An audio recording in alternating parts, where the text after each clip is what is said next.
Giants fullback Nikita Whitlock's home was robbed on Tuesday night. And Whitlock told WCBS TV that burglars scrawled items that included a swastika, the letters KKK, and the phrase, "Go back to Africa," in Trump spelled out on the walls. Whitlock's teammate Victor Cruz had this to say about the incident. There's a certain mindset of a person or of people that follow Donald Trump. If you listen to anything that he says, if you listen to the comments that he's made about women, or the comments he's made about minorities, or the comments he's made about,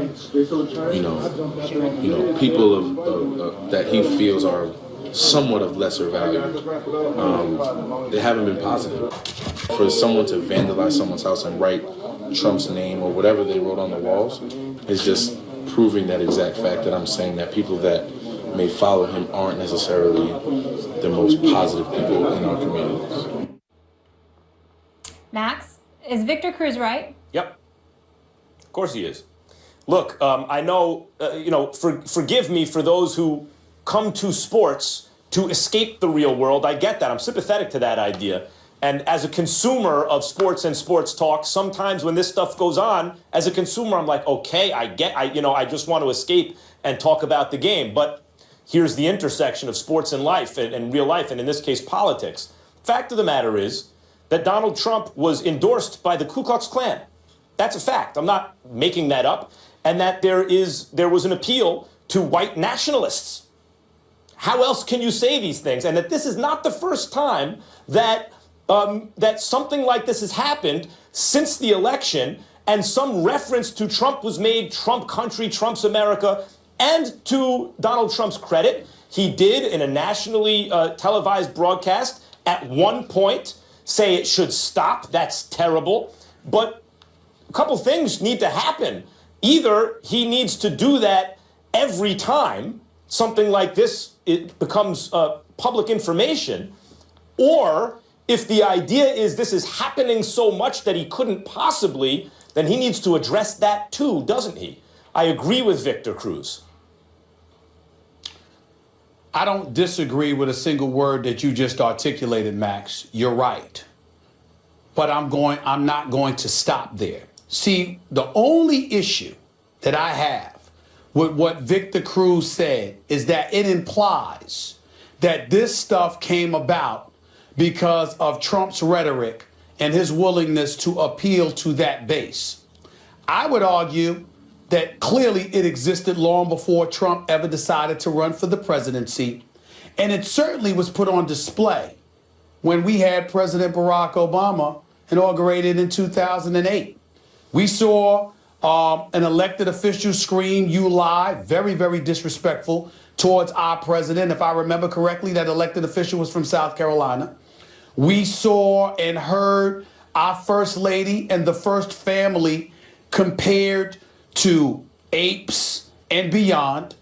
We saw a president highly intelligent, highly accomplished, earned what he had achieved, just throwing away the kind of stereotypes, other folks in America tried to throw in his direction, just bulldozed right through them, and they still came at him with similar rhetoric. And so my point in saying all of that is to say, I think it's a mistake for folks to sit up there and act like, oh, Trump did this. He certainly wasn't as responsible as we would like a presidential candidate to be in terms of the rhetoric that he was spewing and what it ultimately assisted in further inciting. But let's not act like it did not exist until he started running for the presidency. This stuff has been going on for a long time. It certainly went on against our president. And the fact is that it has and always will continue to happen. And it's foolhardy to believe that because Trump is the president now, now these folks are coming out of, they've been out. If anything, he might have made them feel a little bit more comfortable about it, but they've always been there and they've always been conducting themselves that way. It's just that it's a bit more conspicuous now than it was in the past. Yeah, it's an ugly America, an ugly side of America that we're seeing. And by the way, in terms of emboldening that sort of thing or fomenting the kind of anti-Obama stuff based on things other than the merit, based on race, which was something I thought at the time, maybe this is being overstated. Clearly it wasn't. And Donald Trump, of course, was a major booster of the birther movement against Obama, which he later denied or kind of denied, questioning the birth certificate, et cetera.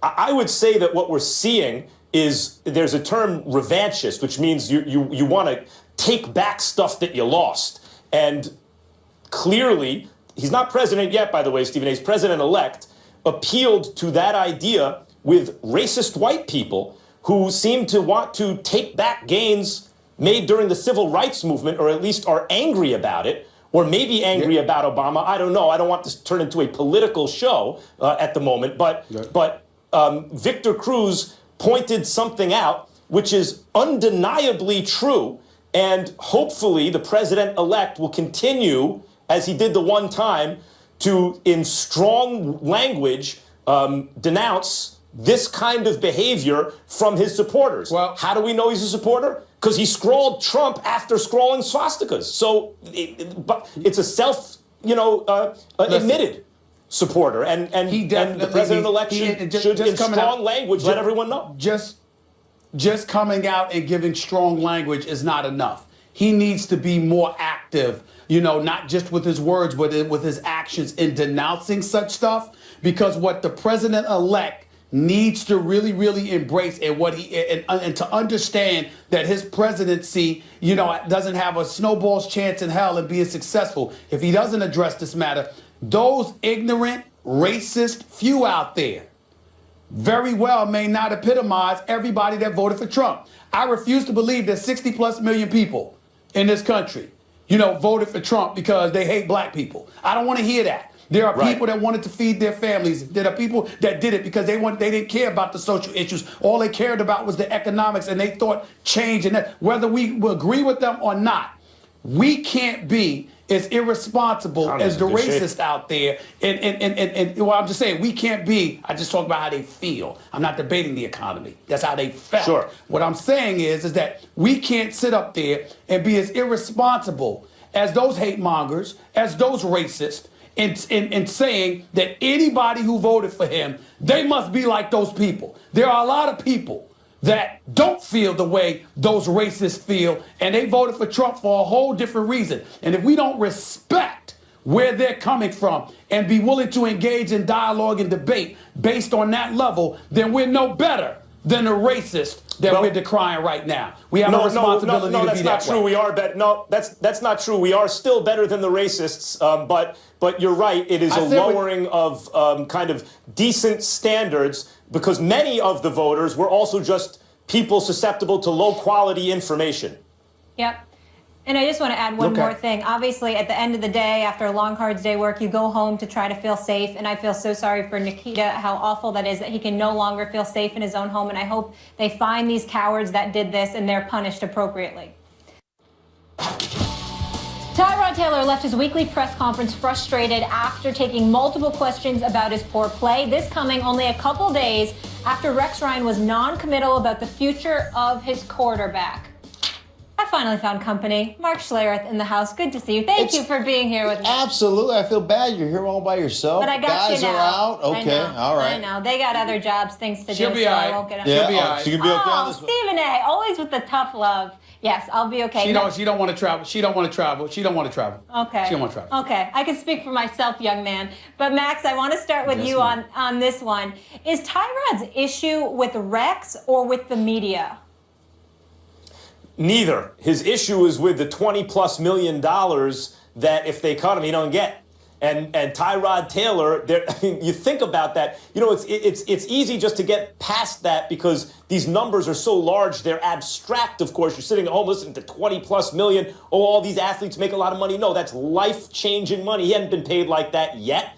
And that money is sitting there for him. But if his brand, as we see with quarterbacks in the NFL, is so damaged through this process that not only does he not get that money, but no one else out there will give him anything approaching that, that's a catastrophe in someone's life. So I think that's primarily what's on Tyrod Taylor's mind. At least that would be what's on my mind if I were in his position, whether that's the media or Rex or anyone kind of taking aim at my wallet like that. Well, I disagree with you, Max. I definitely think it was about Rex Ryan because on one hand, you're Tyrod Taylor. You're 27 years of age. You just busted onto the scene last year. And you got a coach that essentially threw you under the bus because in the end, he brought unnecessary attention towards you. On the other hand, you're sitting there and you know that you're no Tom Brady, you know Aaron Rodgers, you know Drew Brees or anybody like that. You can't come out and respond to the coach. The closest thing he said in defense of himself, there are a lot of things that go into any of us being successful. That's the closest he could come to saying, look, it ain't all me. He could have said dudes ain't running their routes properly. They ain't catching passes. I'm not being protected by the offensive line to the degree that I would like, et cetera, et cetera. He could have said an awful lot of things. 12 games this year, 8 times he's thrown for less than 200 yards. I mean, that simply cannot happen. You've got to do better than that. And especially when you want the kind of money that he's gotten. I would advise him to be careful because you haven't earned the kind of cachet where you get to bolt from a press conference because you haven't established yourself yet to that level where people are just going to shove that aside. The shrapnel of criticism can get even more volatile if he's not careful in that regard. But they do have the worst passing attack in football. Once again, their head coach is a guy in Rex Ryan who's approaching his 6th consecutive season where he will not have made the postseason. And his offenses are never good with the exception of last year. So I can understand the frustration. It's got a lot to do with Rex Ryan. But Tyrod still needs to be careful, Schlereth. Yeah, there's no question about that. I think there's a couple of things that resonate with me when you talk about Tyrod Taylor. I think first and foremost, you're talking about a quarterback that is in an offense that, let's face it, we're going to run the ball. Rex Ryan, what is it? Ground and pound. And we talk about this all the time, coming out of the draft or in free agency. The biggest responsibility of a coaching staff, in my mind, is not picking the groceries, it's developing those. It's creating meals. And right now, you look at Rex Ryan, tell me, during the course of his coaching career, when as a quarterback had great success in that system? Even Mark Sanchez, who was drafted, they moved up to take him 5th overall. He managed a football team that was predicated on running the football with the New York Jets and playing stellar defense. And essentially people said it wasn't Mark Sanchez that took them to the AFC Championship. That team drug Mark Sanchez along with them. But it's your responsibility as a coaching staff to develop your players, to put your players in positions to win. The great ones are able to do that. The guys who hang around, they can't get that done. And I would say this to Taylor as well. When it comes to money in the National Football League, you'll never live up to the hype.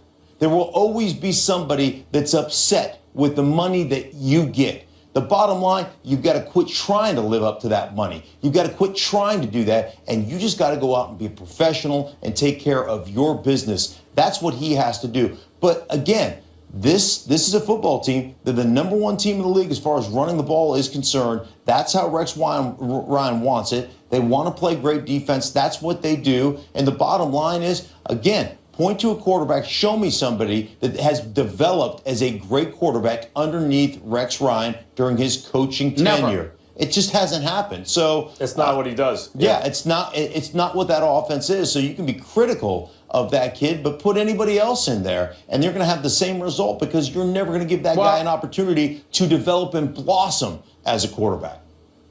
Well, Schlereth, let me tell you something else, too. We talk about the Buffalo Bills being a great, great defense. They're 17th overall, and they're 26th against the run. Rex Ryan's defenses in New York were considerably better than the defenses he had in New York. Last year, he gets there his first year. The year before under Doug Marrone, they had 54 sacks. Last year, they had 21.